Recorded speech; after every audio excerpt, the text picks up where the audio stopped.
Buenos días a todos, que el Señor les bendiga. Vamos a continuar con nuestra serie, los 10 mandamientos. Estamos introduciéndonos al segundo mandamiento. Realmente el mandamiento es muy claro, el mandamiento es muy específico, la prohibición de parte de Dios.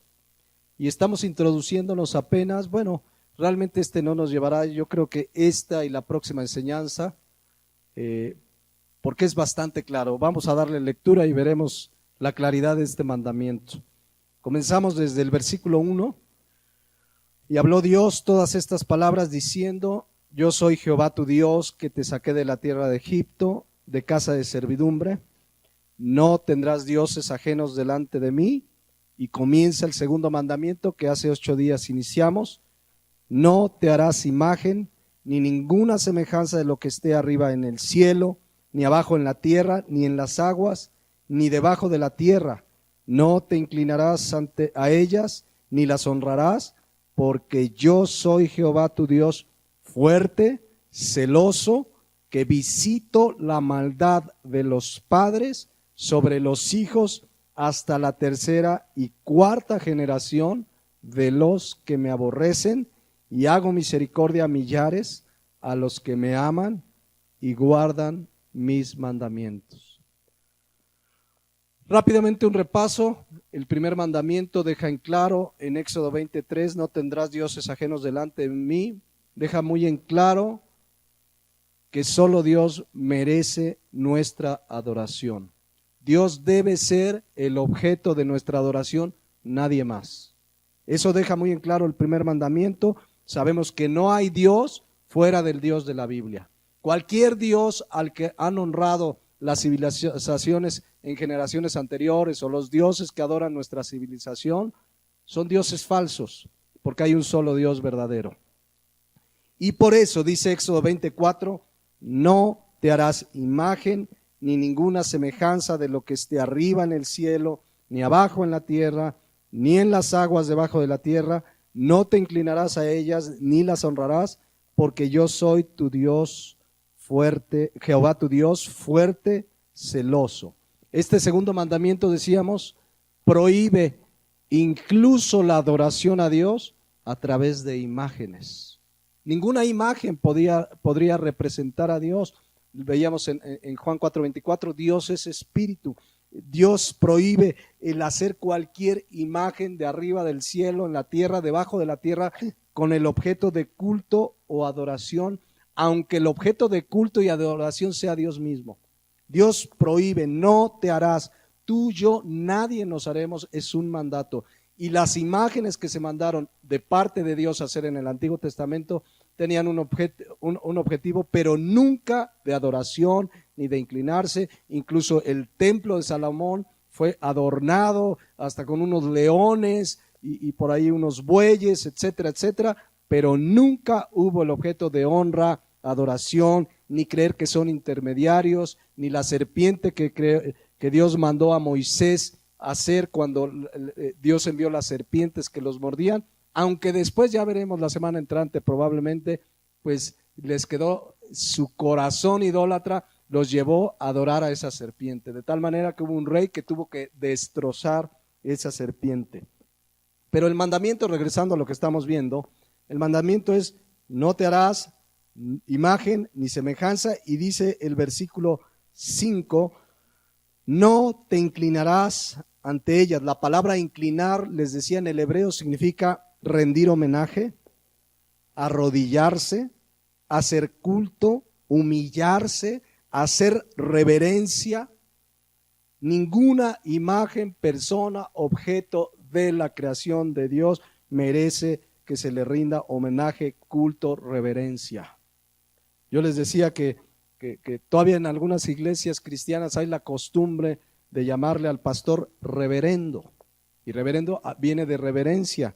Yo pregunto, ¿dónde Pablo llega en la Biblia y dice: llámenme reverendo? No, ¿verdad? ¿Cómo se presentaba Pablo en la mayoría de sus cartas? Como esclavo de Jesucristo, siervo de Jesucristo, que significa esclavo. Jamás dijo, ni siquiera llámenme apóstol, por ahí 2 o 3 cartas donde Pablo se presentó como apóstol porque estaba defendiendo su apostolado principalmente con los corintios. Pero de ahí para allá Pablo decía, soy siervo de Jesucristo. Le decía, ya llegó el reverendo, y eso les decía es una reverenda tontería, porque el único que le reverenciamos es a Dios. Amén. Por eso dice, no te inclinarás, pero también Éxodo 25 dice, ni las honrarás. Honrar habla de rendir culto, de adorar, de servir, de ser siervo, pero también habla de concederle a una imagen, objeto, persona, un cierto poder si yo lo tengo, si yo es creer que una imagen tiene el poder para beneficiar mi vida, para influir en mi vida, y eso es parte de honrar. Y pusimos ejemplos donde hay cristianos que, por ejemplo, creen que por tener una Biblia, pues les va a ir bien. No te va a ir bien por tener una Biblia, sino por leerla, creerla y por obedecerla. Leímos Deuteronomio 28.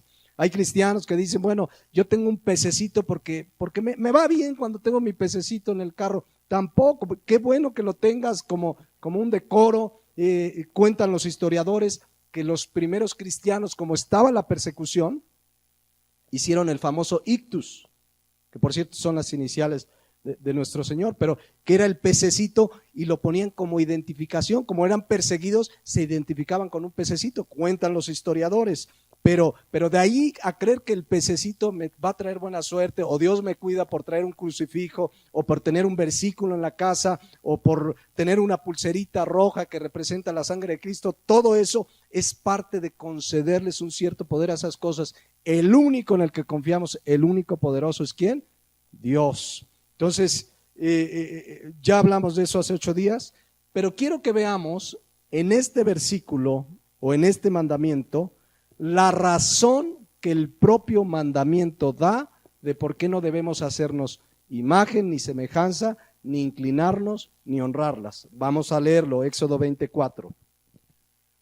No te harás imagen, ni ninguna semejanza de lo que esté arriba en el cielo, ni abajo en la tierra, ni en las aguas debajo de la tierra. No te inclinarás a ellas, ni las honrarás. Y aquí viene la razón. El propio versículo da la razón, dice, porque yo soy Jehová tu Dios, fuerte, celoso, que visito la maldad de los padres sobre los hijos hasta la 3ª y 4ª generación de los que me aborrecen. Ahí está la razón. ¿Por qué no debemos hacernos imagen, ni semejanza, ni honrarlas, ni inclinarnos? Porque yo soy Jehová tu Dios, fuerte, celoso. ¿Qué significa todo esto? Porque es el primer mandamiento que da las consecuencias de obedecer o de desobedecer el propio mandamiento. Y aquí dice claramente, lo primero que dice, yo soy Jehová. ¿Se acuerdan que ya vimos en las primeras enseñanzas de este tema de los 10 mandamientos qué significa Jehová? Jehová es el que siempre ha existido, el que es, el que era, el eterno. Él es Jehová, el único y verdadero Dios. Su nombre significa el que siempre ha existido. Por cierto, por ahí salió un falso profeta un día haciendo una reflexión sobre el nombre de Jehová. Entonces este falso profeta decía, se apellida Luna. Este señor decía que si Jehová es mi padre y yo soy su hijo, soy su junior. Por lo tanto, ¿qué decía este hombre? Somos Jehová Junior, decía. Tú eres Jehová Junior, decía el señor Luna. Y eso es una verdadera blasfemia. No somos Jehová Junior. Jehová es el que siempre ha existido, el eterno, ¿no? Entonces el nombre de Jehová es sagrado, le pertenece a él. Y ahí andan sus fieles diciendo, soy Jehová Junior. Imagínense qué blasfemia, qué herejía tan tremenda. Entonces, el nombre de Jehová, ¿verdad? Ya lo veremos en el 3er mandamiento. El nombre de Jehová es sagrado. Es el nombre de Jehová, incluso los hebreos, el tetragamatrón que le llaman la YWH, WHW, habla de el eterno, el que siempre ha existido. Esa sería razón suficiente para atender este mandamiento, que Él es Jehová. Ya explicamos de esto, pero le agrega algo más. Yo soy Jehová, ¿qué? Tu Dios. ¿De cuántos es Jehová su Dios? Ahora, la palabra Dios viene del hebreo Elohim. Elohim. También hemos hablado de ello, pero es muy interesante que Elohim es un nombre plural. Y dice, soy Jehová tu Dios. ¿Por qué Elohim es un nombre plural? Miren, es muy interesante que por primera vez en Génesis 1, versículo 1, es decir, en el primer versículo de la Biblia, Dios se presenta como Elohim. Vamos a verlo, Génesis 1:1. En el principio, en el hebreo dice Elohim. Dios creó los cielos y la tierra. Es el primer versículo que nos comienza a revelar, ¿qué creen? La Trinidad de Dios. Elohim. No habla, es un solo Dios en tres personas. Este versículo nos comienza a revelar que Dios es un Dios en tres personas: Dios Padre, Dios Hijo y Dios Espíritu Santo. Por eso en Génesis 1:26 dice, entonces dijo, ¿qué dijo Dios? Hagamos. ¿Quién estaba con él? Es la Trinidad, porque dice incluso Génesis 1, 2 y 3 que cuando en el principio la tierra estaba desordenada, y dice que el Espíritu se movía sobre las aguas. Vemos la Trinidad en acción. Son pasajes, no voy a ahorita dar una explicación amplia de la Trinidad, pero son pasajes que nos comenzaban o que nos comienzan a revelar la Trinidad del Dios al que servimos. Dios, Jehová es Dios, Jesucristo es Dios, el Espíritu Santo es Dios. Por eso en Colosenses 1:15, hablando de Jesucristo, fíjense lo que dice, está hablando de Cristo. En Génesis 1:1, ¿quién dice que creó los cielos y la tierra? Dios. Bueno, ¿qué dice Colosenses 1:15 hablando de Cristo? Él es la imagen del Dios invisible, el primogénito de toda creación. Está hablando de Cristo. Porque en Él, en Cristo, fueron creadas todas las cosas, las que hay en los cielos y las que hay en la tierra, visibles e invisibles, sean tronos, dominios, principados, sean potestades. Todo fue creado por medio de Él y para Él, y Él es antes que todas las cosas, y todas las cosas en Él subsisten. Jesucristo es el mismo Dios que está en la creación. Por eso es Elohim, por eso habla de un plural. Por eso leemos en Génesis 1:1 que les decía hace un momento, en el principio creó Dios, Elohim, los cielos y la tierra estaba desordenada y las tinieblas estaban sobre la faz del abismo, y ahí se ve la tercera persona de la Trinidad. Y el Espíritu de Dios se movía, dice la palabra de Dios, sobre la faz de las aguas. La Trinidad, alguna vez hemos estudiado algo de esto. Finalmente para nuestra mente humana es muy difícil de comprender. Dios nos lo revela como sus hijos, pero nuestra mente humana, como un Dios en tres personas, pero es un Dios, pero son tres personas. ¿Cómo es posible? Y yo alabo al Padre y el Hijo está a la diestra del Padre y el Espíritu Santo está moviendo. A veces tenemos que exclamar como el salmista en el Salmo 139, versículo 6, que dice lo siguiente: tal conocimiento, que dice ahí, es demasiado maravilloso para mí. Alto es, no lo puedo comprender. Pero ahora como sus hijos Él nos los ha revelado y lo creemos por fe. Amén. Entonces Elohim pues habla de un Dios en plural porque es la Trinidad, pero también Elohim, regresando allá a Éxodo 20:5, cuando dice yo soy Jehová tu Dios, Elohim habla del Dios creador. Fíjense, en el hebreo esa palabra habla del Dios creador que creó todo lo que existe. Dice un salmo, Él nos hizo y no nosotros a nosotros mismos. Él es el Dios creador y esa es razón suficiente para que tenga la autoridad, la soberanía para decir no te harás imagen. Si Él es mi Dios, el Dios que me creó, y Él me manda no hacerlo, sería razón suficiente para no hacerme ninguna imagen, para no adorar a ningún otro Dios, para no inclinarme, para no tratar de adorarlo a Él por medio de imágenes, porque Él es el Dios que nos creó y que creó a toda la humanidad. Acuérdense de esta verdad que todos sabemos, Dios creó a toda la humanidad. Hay un concepto que a veces la gente sin Cristo dice, todos somos hijos de Dios. Sabemos que eso es falso. Todos somos creados por Dios. Pero ¿a quién les dio el derecho de ser hijos de Dios? Juan 1:12. Mas a todos los que le recibieron, les dio la potestad de ser llamados hijos de Dios. Ahora, dice el pasaje que Él es Jehová tu Dios, pero describe dos características que si las entendemos, entendemos por qué. Alguien que entienda que Dios es fuerte y celoso, jamás se hará una imagen ni semejanza. Porque dice, yo soy Jehová tu Dios fuerte, celoso. El Dios de la Biblia, el único Dios, el único y verdadero Dios, es fuerte y celoso. Él está dando la razón por qué no hacernos imagen ni semejanza. Y lo primero que dice que Él es fuerte. La palabra fuerte, en el hebreo, Josek, con K al principio, significa poderoso, gigante. Él significa que Él es el todopoderoso. Si tengo a un Dios fuerte, ¿qué necesito recurrir a una imagen? ¿Qué necesito confiar en una pulserita? ¿Qué necesito confiar en que va a interceder alguien por mí, sino solo Jesucristo?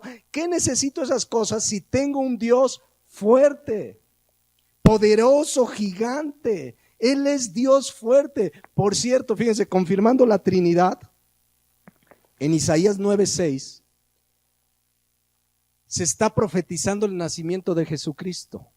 Y fíjense cómo le llama Isaías a Jesucristo. Fíjense qué clara es la Trinidad en todo esto. Dice, porque un niño nos es nacido. Está profetizando más de 700 años antes de que viniera Cristo. Un hijo nos es dado y el principado sobre su hombro, y se llamará su nombre admirable, consejero. ¿Cómo se le llamará? Dios fuerte. ¿Cómo se presentó Dios en el segundo mandamiento? Como Dios fuerte y celoso también. Dios fuerte, Padre eterno, príncipe de paz. Este Jesús es el mismo Dios de Éxodo 25 que dice, yo soy Jehová, tu Dios fuerte. Fuerte significa poderoso. Tuvo el poder para con su palabra crear los cielos y la tierra. Tiene el poder para sustentar todas las cosas. Tiene el poder para ser el sustentador, para ser eterno. Dios es poderoso. Ninguna imagen lo podría representar. Es más, el mismo Salomón, cuando termina de construir el templo y lo está dedicando, allá en 2 de Crónicas 6:18 dijo esta verdad, dice, mas es verdad que Dios habitará con el hombre en la tierra. He aquí los cielos y los cielos de los cielos no te pueden contener. Es un Dios poderoso, gigante. Los cielos no lo pueden contener. El mismo Pablo, cuando estaba en Atenas, frente a esos religiosos idólatras que hasta una imagen de un Dios no conocido tenían ahí, les dijo en Hechos 17:24, el Dios que hizo el mundo y todas las cosas que en él hay, siendo Señor de los cielos y de la tierra, no habita en templos hechos de manos humanas. No lo pueden contener. No lo pueden contener, es un Dios fuerte. Y si tengo ese Dios fuerte, una persona, y si nos escucha, y lo dice uno con toda claridad, pero con todo respeto, si nos escucha una persona de la religión católica, si realmente crees que tienes un Dios fuerte, ¿qué tienes que recurrir a esas imágenes? Es un Dios fuerte. Es un Dios, ninguna imagen lo podría representar. Ahí mismo Pablo en Hechos 17:29, hablándoles a estos idólatras de las imágenes y de que Dios no lo puede contener un templo, dice, siendo pues linaje de Dios, no debemos pensar que la divinidad sea semejante a oro o plata o piedra, escultura de arte y de imaginación de hombres. No es posible que la divinidad sea semejante a eso, no lo podemos representar. Por eso el Dios fuerte, el poderoso gigante, nos dice, no te harás imagen. Si es tu Dios, es poderoso, mis hermanos. Tenemos que entender, tenemos un Dios poderoso. ¿Por qué andar confiando en otras cosas teniendo al Dios poderoso? Aún hay cristianos que confían más en su empleo que en Dios, que confían en sus propias fuerzas. Tenemos un Dios fuerte y poderoso. Amén.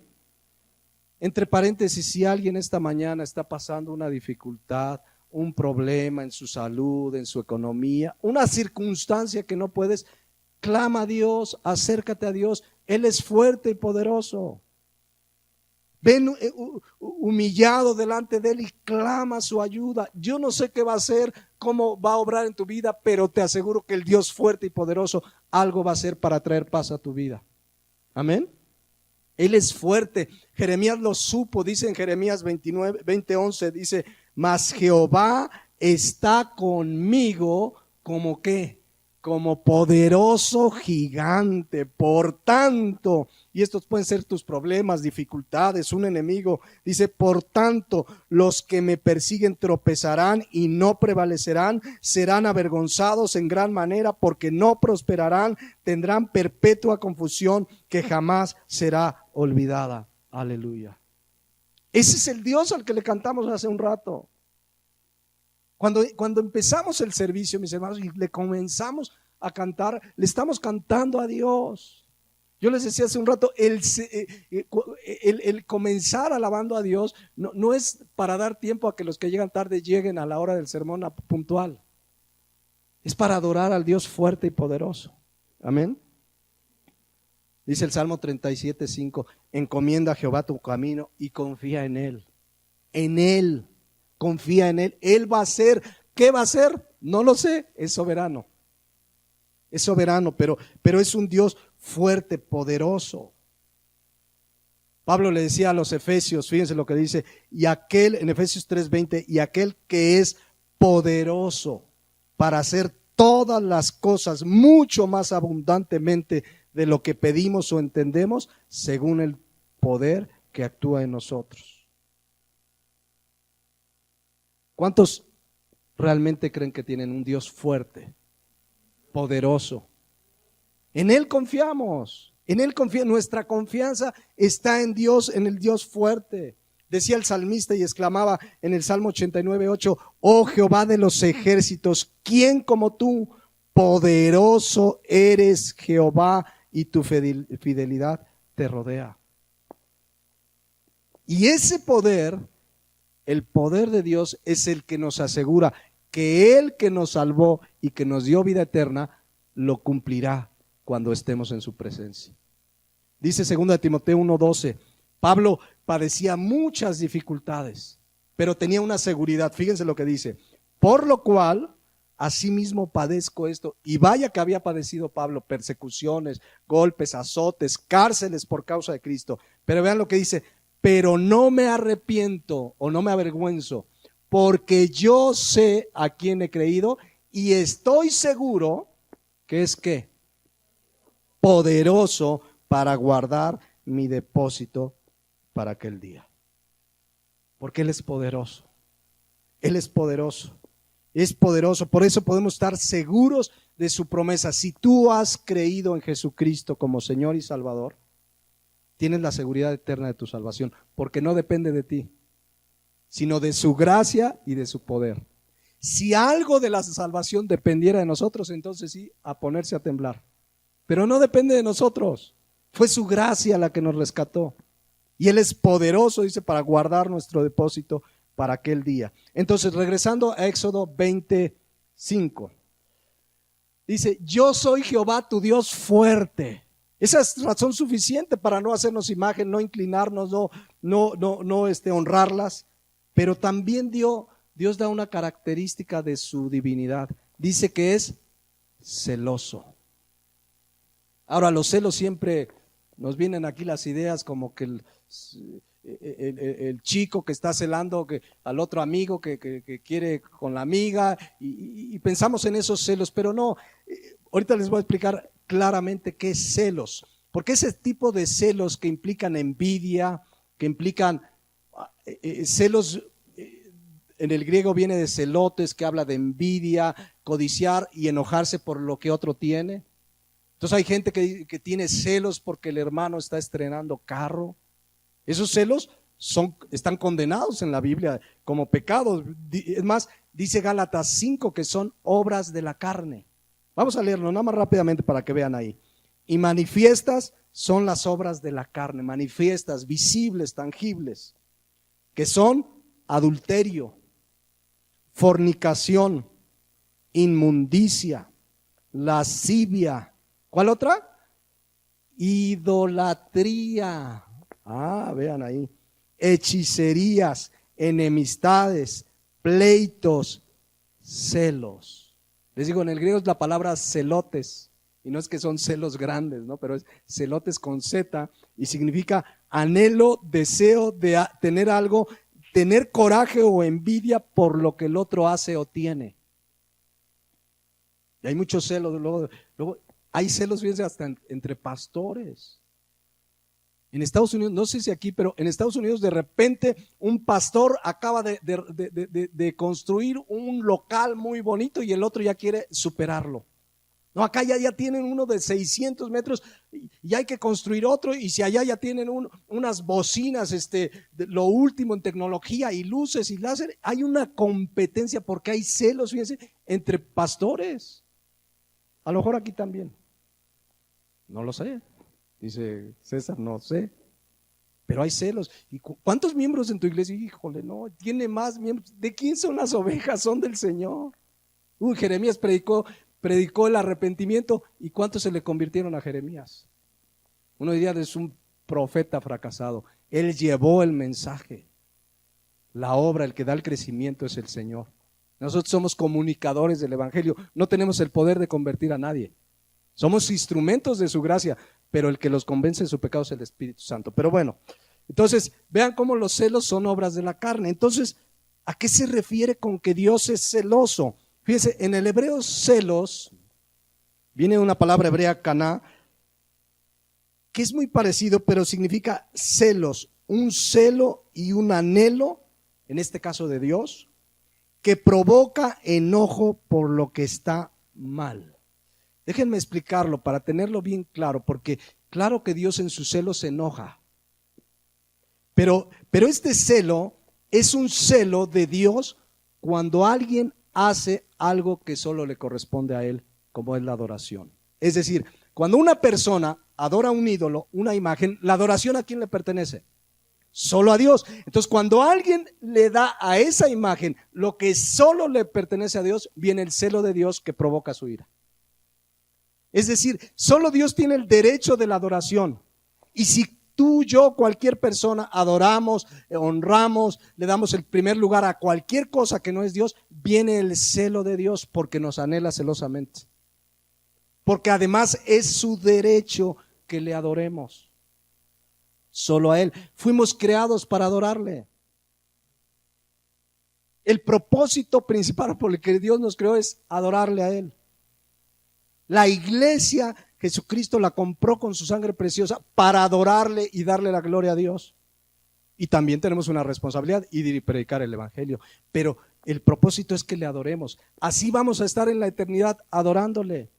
Dice Apocalipsis 7:9, se los leo rápido para que vean esta escena maravillosa. Dice, después de esto miré y he aquí una gran multitud, la cual nadie podía contar, de todas las naciones y tribus y pueblos y lenguas que estaban delante del trono y en la presencia del Cordero, vestidos de ropas blancas y con palmas en las manos.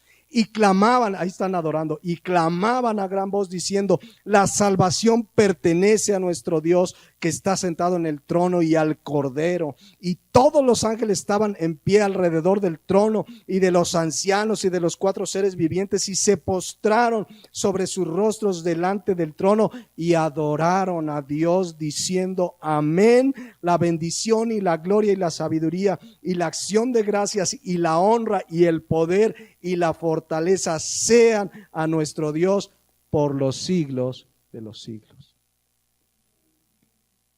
A lo mejor a los que les gusta llegar nada más a la predicación, pues no van a estar ahí. Yo a eso me lo brinco. A lo mejor no vas a estar ahí. Pero el celo de Dios es un celo porque la adoración solo le corresponde a Él. Es un celo santo y ese celo provoca enojo, pero también una ira santa. Acuérdense que Dios es un Dios de ira también. Entonces, ese celo de Dios proviene porque le damos a alguien lo que solo a él le pertenece. Es como, déjenme poner un ejemplo así muy sencillo, quizá no tiene parangón, pero hagan de cuenta que un esposo ve que a su esposa viene un fulano y le coquetea. Tiene derecho a tener un celo. ¿Por qué? Porque es su esposa. Solo a él le corresponde el derecho de hacerlo. Porque es su esposa. Es un celo genuino, ¿sí me explico? Ahora ya que no se vaya a querer agarrar a trompadas, eso sería otra cosa. Pero Dios tiene derecho sobre nosotros para adorarle solo a Él. Él nos hizo, dice el Salmo 100, versículo 3, reconoced que Jehová es Dios. Él nos hizo y Él nos hizo para adorarles. Él nos hizo y no nosotros. Si nosotros nos hubiéramos hecho, pues, ¿cómo estaríamos? No, Él nos hizo y no nosotros a nosotros mismos. Pueblos suyos somos y ovejas de su prado. Solo Dios tiene este derecho. Entonces, no confundir el celo de Dios, que Dios es celoso, con los celos envidiosos que el ser humano tiene. El celo de Dios es un celo santo. Y ahorita lo leemos en Santiago, porque nos anhela celosamente. Ahora, como cristianos, también nos puede venir ese celo santo, fíjense. Un día Pablo, pues para variar, estaban los falsos apóstoles y llegaron a Corinto. Cuando leemos las cartas de la primera y la segunda carta de Corintios, nos damos cuenta de cómo estos falsos profetas, bueno, hasta a los corintios pusieron en contra de Pablo. Y Pablo les escribe, fíjense, en 2 Corintios 11:2, les dice, porque os celo con celo de Dios. Pues os he desposado como un solo esposo para presentarlos como una virgen pura a Cristo. ¿Saben por qué era este celo? Pablo fue usado por Dios para llevar a los corintios a los pies de Cristo. Y Pablo tenía un celo, era un enojo santo de ver cómo unos falsos profetas los engañaban y estos se dejaban engañar. Y se estaban apartando de la palabra de Dios. Y vino un celo, dice, lo celo con celo de Dios. Aquí ha habido gente, nos ha tocado gente que viene a esta iglesia y que después se van. El problema no es que se vayan, todos tienen derecho, se cambiaron de ciudad, lo que sea, pero se han ido a grupos con doctrinas heréticas. Y de verdad, lo primero que viene como pastor es un celo. ¿Cómo es posible que se dejen engañar, que estén en esa secta, los están engañando, los están manipulando, los están desviando de la palabra de Dios? Entonces, a mí me ha tocado hablar con algunos de los que se han ido para que vuelvan, no tanto volver a esta iglesia, sino a la palabra. Porque hay un celo, mira, vuelve, no regreses a esta iglesia, pero salte de ahí. Es la sinagoga de Satanás donde estás. Pero muchos no quieren y bueno, ahí no nos queda más que orar, pero viene un celo. Y muchos pues ni regresarán ni aquí ni a la sana doctrina, porque quizás sea como 1 Juan 2:19 que dice salieron de nosotros, pero no eran de nosotros, porque si hubieran sido de nosotros, hubieran regresado o hubieran permanecido con nosotros, pero salieron, dice Pablo, para que se manifestase que no todos son de nosotros.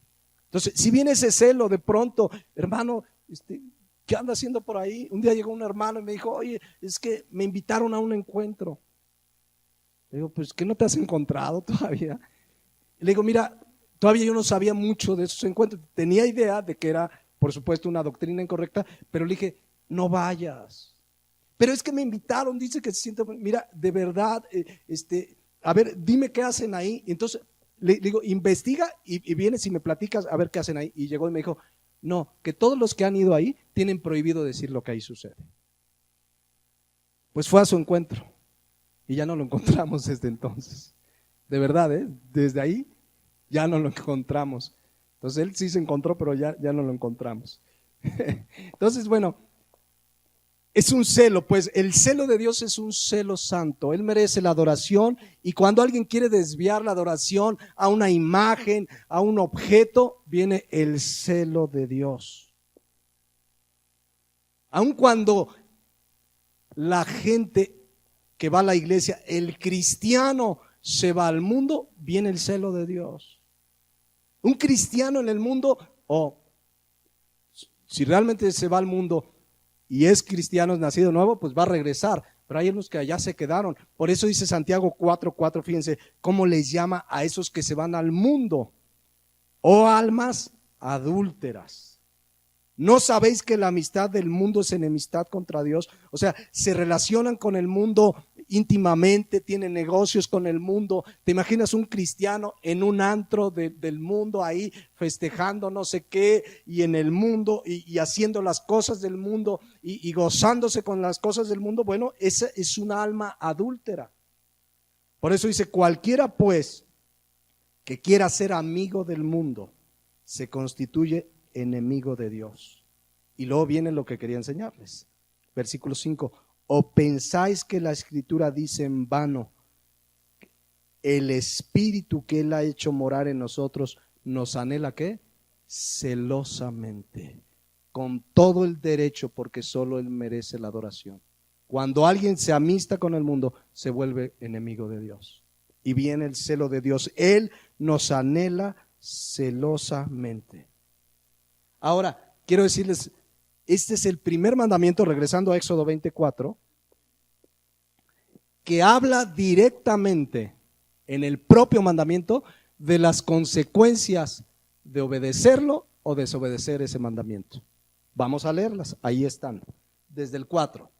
Vean, este mandamiento aquí nos da las consecuencias de desobedecerlo o de obedecerlo. Dice, no te harás imagen ni ninguna semejanza de lo que está arriba en el cielo, ni abajo en la tierra, ni en las aguas, ni debajo de la tierra. No te inclinarás ante ellas, ni las honrarás, porque yo soy Jehová tu Dios, fuerte, celoso, que visito la maldad de los padres sobre los hijos hasta la tercera y cuarta generación de los que me aborrecen. ¿Cuál es la consecuencia de la desobediencia?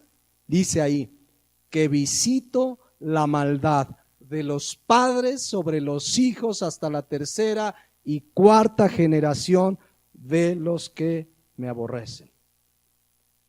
¿Qué significa esto? Vamos a explicarlo, porque alguien puede decir, a ver, si mi papá fue idólatra, porque esta expresión que visito la maldad habla de juicio y castigo de parte de Dios. Cuando dice, visito la maldad de los padres sobre los hijos hasta la tercera, cuarta generación, dice que vendrá el juicio y el castigo de Dios a los que honren imágenes, a los que tienen su virgencita, sus santitos, a los que adoran otros dioses. Dice que vendrá el castigo y el juicio de Dios, pero dice que vendrá a los padres sobre los hijos hasta la tercera y cuarta generación. Entonces la reflexión es, si mi papá fue idólatra, ¿ya me amolé? ¿Será esto lo que dice el versículo? O sea, mi papá fue idólatra y pues ya me amolé, porque como él fue idólatra y visita la maldad o trae su juicio hasta la segunda, tercera, cuarta generación de mi papá, soy la segunda generación, entonces ya me amolé. ¿Significará eso? Por supuesto que no. Jeremías, en el libro de Ezequiel, queda clara la siguiente verdad. Quiero que la lean. Éxodo 18, Ezequiel 18:20. El alma que pecare, esa morirá. Y vean qué claridad aquí. El hijo no llevará el pecado del padre. O sea, mi papá pecó, él va a ser responsable delante de Dios. Yo soy responsable de lo que yo haga delante de Dios. El hijo no llevará el pecado del padre, ni el padre llevará el pecado del hijo. La justicia del justo será sobre él y la impiedad del impío será sobre él. O sea, tú pecaste, tú vas a dar cuentas a Dios. Tu papá fue idólatra, nunca se arrepintió, vendrá el juicio de Dios, el castigo de Dios. Pero entonces si él pecó, ya me amolé, porque dice Éxodo 25 que visita la maldad de los padres sobre los hijos hasta la tercera y cuarta generación. ¿Acaso que mi abuelita haya sido idólatra ya me tienen en consecuencia que Dios va a traer juicio y castigo sobre mi vida? Por supuesto que no, y déjenme explicarlo claramente. Y antes de explicarlo, déjenme decirles que en muchas iglesias este versículo le llaman las maldiciones generacionales. ¿Han oído ese término? Alguna vez platicamos de ello en alguna enseñanza. Entonces, les voy a decir más o menos cómo suceden las cosas en estas iglesias. Porque como dicen, no, pues Dios va a traer juicio y la maldición pues va a ser hasta la segunda, tercera, cuarta generación. Entonces llega un cristiano con su pastor o llega a esta iglesia y le dice, oiga, ¿qué cree? Como que pues yo soy cristiano hace 5 años. pero no puedo dejar de adulterar. O no puedo dejar de tomar porque pues, mi papá fue alcohólico. Y entonces le empieza, a ver, entonces, ¿tu papá tomó? Sí. ¿Tu abuelito tomó alcohol? Sí. ¿Tu bisabuelito? No, pues creo que sí. Sí, tomaba una de Don Pancho, ¿no? Y empieza, ¿sabes por qué tomas tú?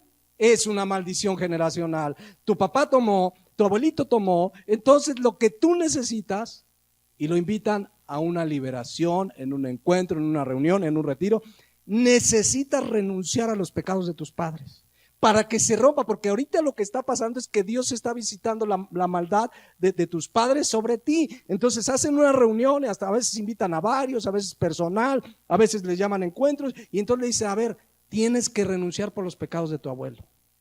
Es más, para no fallarle hasta por los de Moctezuma y de Cuauhtémoc y de los mayas, por sí, de verdad. Yo he visto reuniones donde dicen, renunciamos a todos los pecados de todas las, ¿cómo se llaman? Las tribus que ha habido en esta nación, y los mayas y todas esas razas, por toda la influencia que traen sobre mi vida, supuestos cristianos.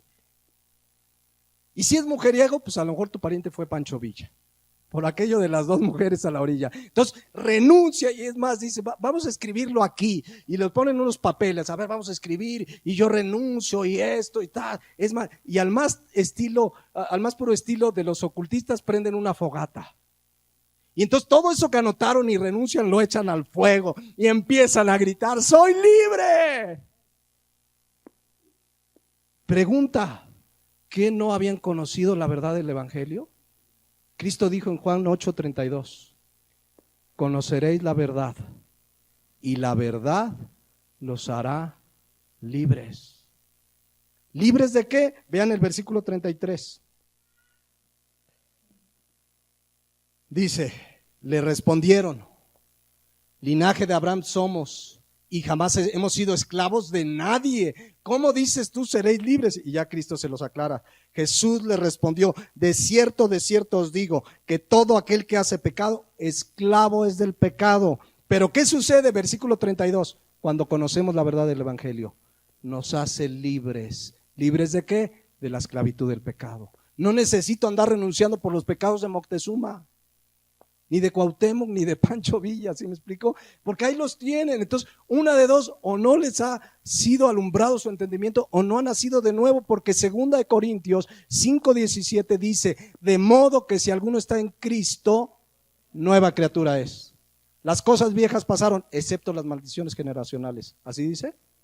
Las cosas viejas pasaron, he aquí todas son hechas nuevas, somos una nueva criatura en Cristo. No necesito andar renunciando por todas esas cosas que, basados en el versículo de Éxodo 25, le empiezan a decir a la gente, y necesitas liberarte, y al cabo de 5 años sigue igual el cuate en alcohol, o de adúltero, o de mentiroso, o de fornicario, o de homosexual, y regresen, que no he podido, pues necesitas una liberación ultra, porque hay niveles, ¿sí? Entonces vamos a traer a un cuate, ese sí te va a liberar.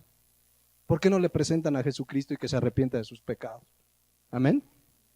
Sus pecados personales, los del abuelo, los del papá, ellos van a dar cuenta a Dios. Amén. Pablo dijo en Romanos 6:14, porque el pecado, ya ahora como cristianos, no se enseñoreará de nosotros, pues no estamos bajo la ley, sino bajo la gracia. Que sí necesitamos, mis hermanos, vivir una vida como Cristo dijo en Mateo 26:41, velad y orad. Estamos viviendo una vida en la palabra, en oración, pero en Cristo tenemos todo para vencer. Somos nuevas criaturas. Y cuando eventualmente pecamos, dice 1 Juan 2:1 que tenemos un abogado para con el Padre, a Jesucristo el justo. Y cuando pecamos, dice 1 Juan 1:9, si confesamos nuestros pecados, Él es fiel y justo para perdonar nuestros pecados y limpiarnos de toda maldad, pero no estamos arrastrando las maldiciones generacionales como enseñan ahí. Entonces, cuando regresamos aquí a Éxodo 25, porque de ahí salió todo, dice, no te inclinarás a ellas ni las honrarás, porque yo soy Jehová tu Dios fuerte, celoso, que visito la maldad de los padres sobre los hijos hasta la 3ª y 4ª generación de los que me aborrecen. Lo que está diciendo este texto, y que es lo que más comúnmente sucede, que si tu abuelo fue idólatra y tu papá pues decidió seguir los mismos pasos, va a estar bajo las mismas consecuencias. Y si tú decidiste decir, pues, oye, ¿tú por qué vas a la villa? Pues es que mi papá me traía. Y te vas con el papá, oye, ¿tú por qué vas a la villa? Es que mi abuelita me traía. Te das cuenta que eso lo aprendieron y decidieron voluntariamente seguir las tradiciones de sus padres. Vean, hace 2 o 3 años estaba viendo una entrevista que le hacían a gente que iba a la villa el 12 de diciembre. Entonces, era bien interesante porque estaba la abuelita, estaba toda la familia que habían ido el 12 de diciembre, la abuelita, el nieto, el papá, estaba toda la familia. Y entonces le preguntaron al nieto ¿tú por qué vienes? Me trajo mi papá. ¿Quién le estaba enseñando esa idolatría a su papá? Y entonces van con el papá, ¿y usted desde cuándo viene? Pues desde chiquillo, mi mamá que aquí está, me traía. Y entonces van con la mamá, ¿y usted por qué venía? No, pues es que desde hace muchos años aquí está mi mamá, o sea, ya estaba la bisabuela que me traía, y fueron con la bisabuela, ¿y usted por qué? Y voltearon, ya no estaba la tatarabuela, no estaba la tatarabuela, pero sí dijeron, mi tatarabuela nos traía. Entonces, ¿qué es lo que pasa? Más que una maldición generacional, es que aprendemos de nuestros padres y decidimos hacer como ellos. Y si alguien voluntariamente sigue en la idolatría de sus padres, le va a alcanzar el castigo de Dios hasta la 3ª, 4ª generación. Y es una expresión realmente que habla, cualquier persona que siga en idolatría va a tener las consecuencias del juicio y del castigo de Dios. Pero si una persona de estas se arrepiente de sus pecados, nace de nuevo, le pide perdón a Dios, ¿va a tener las consecuencias de la idolatría de sus padres? No, en ese momento, como dice el corito, libres somos de las cadenas del pecado. En ese momento eres libre, no necesitas ir a esa liberación, no necesitas ir ahí a que te liberen, porque ahora somos libres en Cristo. Amén. Entonces, ahí más que una maldición generacional, está hablando de las consecuencias, de que si los hijos hacen lo mismo que los padres, también van a vivir las consecuencias. Por supuesto que sí. Entonces, esa enseñanza es una enseñanza herética. Ahora, quiero que vean que este Dios que se llama Jehová tu Dios, fuerte, celoso, ¿cómo se refiere a aquellos que practican la idolatría? Quiero que lo vean, ahí lo dice. Que visito la maldad de los padres sobre los hijos hasta la 3ª y 4ª generación de los que me aborrecen. Los que practican la idolatría, sus imágenes, sus santitos, sus virgencitas, todo ese tipo de cosas que Dios condena en este mandamiento, ¿qué dice Dios que hacen contra él? Lo aborrecen. La palabra sané en el hebreo significa odiar, estar en contra. Dice que esa gente que hace eso odia a Dios, está en contra de Dios, lo aborrecen. Ahora, yo sé que alguien puede decir, pues mire, pastor, si usted conociera a mi abuelita es un pan de Dios, ayuda a los pobres, le da de comer a sus pajaritos, me da mi domingo, no dice groserías, ama a Dios. Solo si tiene su virgencita y sus santitos, pero ama a Dios. A la luz de la Biblia, ¿ama a Dios? Ahí dice que son los que lo aborrecen.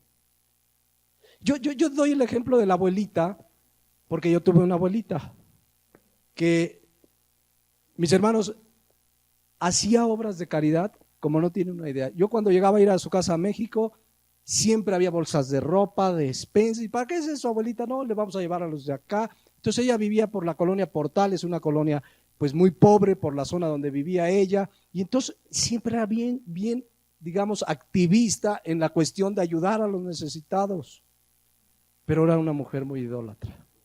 Yo no sé, porque ahí sí ya no me corresponde saber si al último tiempo en su vida Dios le concedió la gracia de arrepentirse, eso ya no lo sé, y no puedo decir dónde está, pero en vida yo la vi.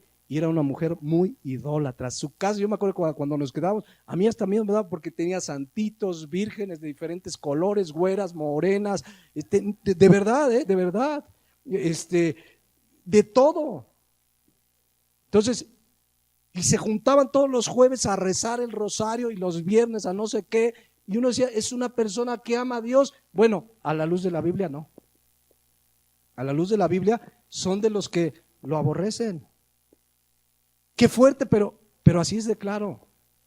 Así es de clara la palabra de Dios. Dice que ellos, los que se hacen, inclinan, son de la generación que Él visitará la maldad o traerá juicio y castigo de los que me aborrecen. Dice Dios que esas personas lo aborrecen.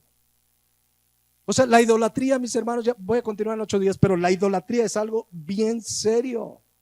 Tan serio que quien lo practica va a ir y va a condenarse. Si no se arrepiente de sus pecados y se aparta, se va a condenar en el infierno. Por eso dice Apocalipsis 21:8, fíjense lo que dice, tan clara, tan fuertemente dice: pero los cobardes e incrédulos, los abominables y homicidas, los fornicarios, los hechiceros, los idólatras y todos los mentirosos tendrán su parte en el lago que arde con fuego y azufre, que es la muerte segunda. Y todavía más fuerte dice Apocalipsis 22:15: más los perros estarán afuera, y los hechiceros, los fornicarios, los homicidas, los idólatras y todo aquel que ama y hace mentira. El mandamiento es muy claro, mis hermanos. Dios lo dejó, es parte de su ley moral y el destino eterno de quien practica, como vamos a seguir viendo los demás mandamientos, pero el destino eterno de los que practican la idolatría y sus santitos y sus imágenes y confían y le piden a San Judas, todos esos, su destino a la luz de la Biblia es el infierno. A ver, yo quiero preguntar algo esta mañana. ¿Cuántos tienen familia que es idólatra? Levanten su mano. ¿Qué es idólatra? ¿Que tienen su religión que es idólatra? Bajen la mano. ¿Amas a tu familia? Diles la verdad de la palabra de Dios. Abre la Biblia, no tengas temor. No le vas a ir a decir lo que tú piensas. Le abres la Biblia y le dices: mira lo que dice la Biblia. Confía que la Biblia es poder de Dios para salvación. Ay, hermano, es que se van a enojar. Confía en el poder de la palabra de Dios. Se van a ofender. Uy, una vez llegaron los apóstoles con Jesucristo. Ay, Señor, los fariseos están ofendidos. Estaban preocupados porque los fariseos estaban ofendidos. Y el Señor, bueno, claro que a veces la palabra de Dios ofende, pero queda la semilla. Y si esa persona se arrepiente y cree, van a ser de nuevo y va a dejar su idolatría y estará en la eternidad. No tengamos temor, porque hay gente que dice: no, es que no, a mi abuelita, ¿para qué le digo de eso? Yo le digo que Dios la ama, que el cielo es muy bonito, que hay calles de oro, mar de cristal. Qué bonito que le digas eso, pero dile que si no deja la idolatría, si no se arrepiente, va a estar en el infierno. No tengamos temor, si los amamos, digamos la verdad. Pide sabiduría a Dios para decírselo con amor, con respeto, pero con claridad. Así lee el versículo. ¿Cómo se lo digo? Léeselo, pues es la palabra de Dios. Dice Romanos 1:16 que el evangelio es poder de Dios para salvación al que cree. Entonces tú abres la Biblia, le compartes. Si se enoja, si te deja de hablar, no te preocupes. Pero ahí está la semilla. Oremos que caiga en buena tierra para que dé fruto. Amén. Pero de verdad es importantísimo compartir claramente el evangelio. Porque muchos evitamos: no, es que si le toco el tema de la virgencita va a haber pleito. No le toques el tema de la virgencita, ábrele la Biblia y léele y confía en lo que la palabra de Dios dice, porque ya le estás tocando el tema, pero con la palabra de Dios: no te harás imagen. Y le empiezas a compartir, pero también háblale de la gracia y la misericordia de Dios. Porque vean, con esto termino. El propio mandamiento no solo habla de las consecuencias de la desobediencia, sino de las consecuencias de la obediencia. Vamos a leerlo todo. Fíjense, dice: no te harás imagen, ni ninguna semejanza de lo que está arriba en el cielo, ni abajo en la tierra, ni en las aguas debajo de la tierra. No te inclinarás a ellas, ni las honrarás, porque yo soy Jehová tu Dios, fuerte, celoso, que visito la maldad sobre los hijos hasta la tercera y cuarta generación de los que me aborrecen. Y luego vienen las consecuencias de la obediencia, versículo 6. Y hago misericordia a millares, a los que me aman y guardan mis mandamientos. Que no quede duda, Dios va a traer juicio contra los idólatras, a los que mueren en su idolatría. Pero también dice el versículo, esto es maravilloso: hago misericordia a millares, a los que me aman y guardan mis mandamientos. Así como está el lado de la condenación, está la misericordia de Dios para los que le aman. Ahí dice, los que le aman. ¿Y cuál es la evidencia que alguien le ama? Porque alguien puede decir, sí, amo a Dios, y tiene su virgen, sus santitos, amo a Dios y Diosito lindo, y Diosito para acá, y Diosito para allá. Pues, si lo amas, guarda sus mandamientos. Juan 14:15. Si me amáis, guardad mis mandamientos. Entonces, qué importante o qué maravilloso es ver la misericordia de Dios. Hablarles de la misericordia de Dios. Mira, estas son las consecuencias. Pero sabes, Cristo murió en una cruz del Calvario. Tú y yo no lo merecíamos. Él murió por tu pecado y por mis pecados. Si tú crees en Él y te arrepientes de tu pecado, la gracia de Dios te va a salvar.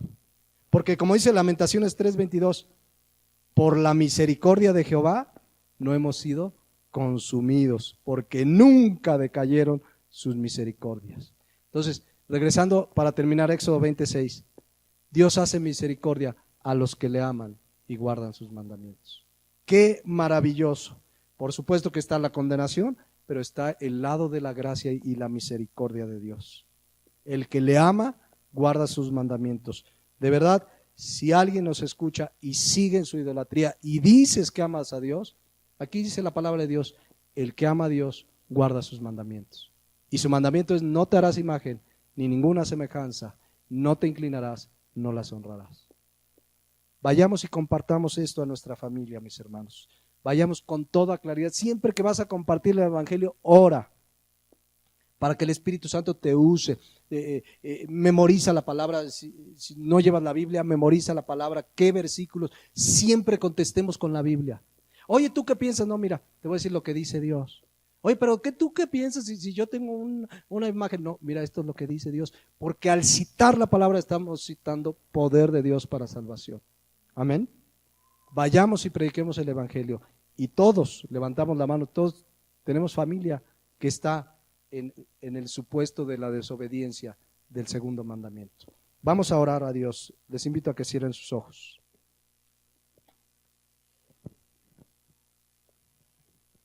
Bendito Padre, sabemos por tu palabra que tú eres Jehová nuestro Dios, fuerte, celoso, único digno de nuestra adoración. El único que mereces toda la honra y toda la gloria. Qué maravilloso saber esta mañana que tenemos un Dios fuerte, poderoso, que creaste los cielos y la tierra, que nos creaste a nosotros mismos, pero también un Dios celoso, que reclama su derecho de adoración. Tú nos creaste para adorarte. Escudriña nuestros corazones, que no haya en nuestro corazón nada más importante que tú, que no haya en nuestro corazón el mínimo rasgo de adoración a ningún objeto, cosa, imagen o persona que no seas tú, nuestro Jehová Dios fuerte y celoso. Gracias, Señor, porque también eres un Dios que haces misericordia. ¿Qué sería de nosotros sin tu misericordia?